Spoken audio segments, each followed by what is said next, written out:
Maing buntag di ay kanatong tanano kasabay sa kanindot ug sa kainit sa panahon diri sa bukid. So for today's video, kuyugi ko ninyo nga manguha tag kahoy diri sa amo ang kalibunan no. So mauni ang trabaho diri sa bukid, manguha og kahoy, manguhag para ang atuang gas kay matagidyo ba kay ang gas manggod para lang tus ka ng kadlawon para sa mga naay mo eskwelang estudyante para dili dayon mahurot kay lisod kayo magtayhop-tayhop taning abuhan no kadlawong sayo, so makautot-utot kanang tinayhop no para sa musiga labi na nasgawas nga mo ang kanang lutuan sa kahoy, so lisod kayo gyud nya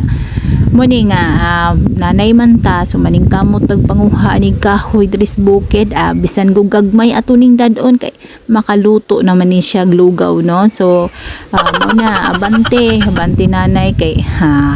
pobre man basta pobre ani gining trabaho nato dire, pero okay lang basta happy, kinabuhi magini natong mga pobre ay basta